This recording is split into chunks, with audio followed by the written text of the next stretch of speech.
One of the best experiences that I had in my life was when I was posted in Nagaland, in a small village known as Chenmo,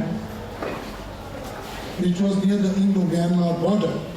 And that was a place where I had one of the best learnings of my life.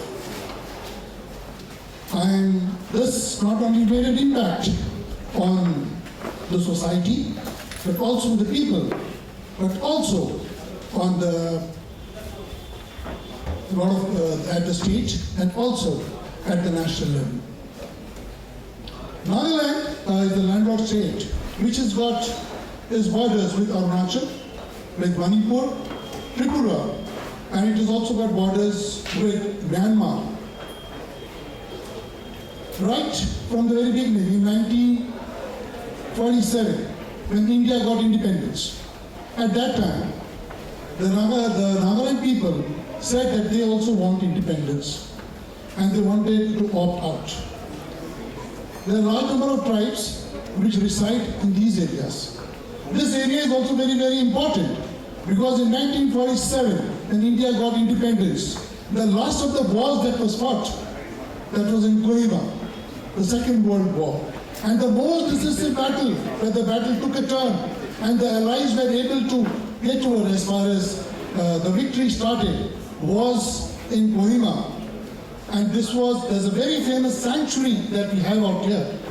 And it is written out there, when you go home, tell them of us and say, for your tomorrow, we gave her today. These are some of the words which are alma mater and change the whole thing. It was in thereafter, as far as Nagaland was concerned, the Nagaland has got in 47 when they wanted independence, and at that time a large number of splinter groups came up and insurgency started in Nagaland where they started asking for independence. India, right from the very beginning, maintained a stand that this was an integral part of India. It was in 1958, the Armed Forces Special Power Act was enacted out here, because of which we had the Armed Forces personnel had some special powers, some police powers were given. It was in 1963, this particular state was given, it was made a statehood, and in 1964 the first elections were held. There are a large number of tribes which stay out here, and these tribes that we got in Nagaland, they are of various denominations. We call them Ao, Angabi, Sima, Lotha, Imsingers, like that. There are a large number of these people that we have. In 1984, I was a young captain, and that was the time I was told that the battalion is moving to Nagaland. I was very happy, because at that time, as a young person, I said this is an opportunity where we could prove ourselves, we could also win a lot of awards, catch a lot of insurgents, and do something good. And also I was told that this land is very good because people are into music and they love songs. I said, okay, I'm going to have a good time out here. So I came to this particular, the Chenmo village was a part of the Chen group of villages, and I was having approximately 19 villages under me. These 19 villages that we had, they were basically controlled through an arm. There were certain GBs and there were certain other personalities. We used to call them BBs, Dorashis, because most of the people out here used to speak Konyak. And other people, there was a common language known also as Nagabis, but most of the, which was understood by all, but the language was basically Konyak.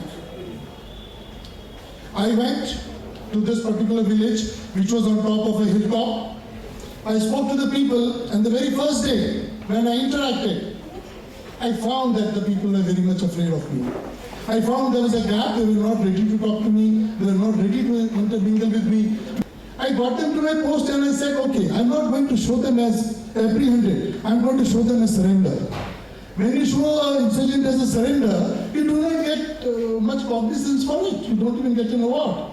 You get an award if you're able to apprehend or you're able to kill or you're able to get. I said, nothing doing, let me at least show them a surrender. We showed them a surrender, and as a part of the psychological thing, the first thing which I did was I also got the villagers together. I said, let's all build a house for them. We all built the houses for them. I took them as a porter in my particular post as well. And that's the first movement that started. I found some small ripples taking place. Okay, at least there's a little bit of a change taking place. I spoke to my commanding officer and told him, sir, I don't want to do military operations. Can you give me 3 months time to do the psychology, to do something out here so that I can bring the hearts and minds and get the people towards my own side? Very difficult. Very reluctant he was, and he gave me the permission. Okay, I'll give you 3 months. So the first thing, when the post commander used to go to the post, he had to address all the people, all the villages. And there were a large number of people, most of the people were Christians out there, so there were various denominations. We had Roman Catholics, we had Protestants, we had evangelists. So all these 19 villages, when the post commander used to address, all these villages had to come to one particular church, and I had to tell them as to what lay next for the next 3 years that we've got for them. So I said, okay, I'm not going to do this speech in the church, I'm not going to speak to them. First, let me learn the language. For 1 month, 12 hours per day, I learned Kodyak. I got the armed son to teach me Kodyak, and then that was the time when I'm from St. Joseph's Nainital, and then I passed out from Allahabad. And so most of the time used to be attending, after lunch, used to be attending the chapel and the masses. So I remembered my father, and I remembered what all he taught me from John and what all he taught me from various farms. And I basically took a lot of instances from there and put them into my speech, made them into Kodyak, and 1 month I learned that language. After 1 month, I told the villagers to please come, and I'm going to address them. There's a big feast on which these people come. People came from all the villages, all the churches. On that Sunday, they said there was going to be a special service out here. 5,000 people had come from all these 19 villages. And when they came there, I also went to the people. But naturally, so many people, and I was just next to the border. I had 100 people securing me all around. I went into the church. So initially the church services started.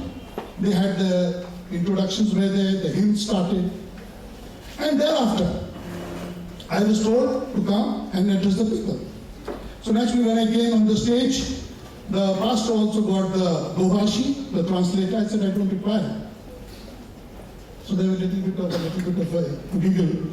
And thereafter I started. Kuchampa Nalumi. Purnima to check and Gallic Basic to bring me Bongmi Tailak, Chine Hampak to Pati Bongmi Poi. Poi, Panpoi, Hamanin, Poli, Oyate, Humaima. I spoke for 40 minutes in Kodyak and I spoke to them. There was pin drop silence at that time. And when I finished, there was a lot of applause, and there was a lot of chanting, and there were some giggles, and there was some awe. And when they did this, you can imagine 5,000 people standing, they've got the wooden floor like this. When they pray, they bang their foot onto the ground. And the type of noise that was there, the drums that was playing, I cannot explain the scenery to you. It did not change them, it changed me. It changed my 100 men who were outside. It changed all the people out there. I didn't know what hit me. It was a sensation running within me. Something is happening. It was. I can't express the feeling to you. I changed. And then I completely stopped the operation. And every time when the people used to go from here, they used to get some gift or another, they started coming to my post, and that type of a repo started. Imagine after 5 days, after every week, I used to have people surrendering from the other side. A big ceremony used to take place, the arms and GBs used to come, followed by these insurgents, and every month I had around 5 to around 7 people surrendering to me. And within 4 months, I had the highest number of people surrendering to me in that post. It was after a month. Imagine my pride when I got a letter from the insurgent organization that we have got problem in our camps. We want you to send us rations. We want you to send us food. I sent a letter to my higher headquarters, and from the Chief Minister, we got 5 truckloads of medicines, of food. The whole 19 villages, 500 people came together, and just imagine an army person against whom we were fighting. They were the ones who picked up all these items and they were taking it across to the border onto the Myanmar. They gave it to the insurgent, and the people were lined up. They called me to the church the next day with folded hands, because it was their children who were being saved. It was their children who were being helped in that way. This completely changed the type of time that we have. The peace talks started, the negotiations started at that time, and it brought about that type of a change. That's why I said these small actions that we did at that time brought these type of changes, brought this type of a thing that we have. I just want to tell you, after I commanded my battalion, I went to the corporate world, and then in the corporate world, I've been looking after a large number of projects all over the world. I was looking after Asia, Africa, Middle East, and Australia. All these places where the projects went, I've been able to do very well, just because I've been able to convert these environmental and social conflicts by transforming them and getting these type of projects. And all these things happened because of the incident which happened in Chernobyl, which changed my life, which changed the life of all these particular people and brought about this type of transmission. And that's why they say small things can create big ripples. And that is what it did to the people around there, and it did to my life as well. Thank you very much.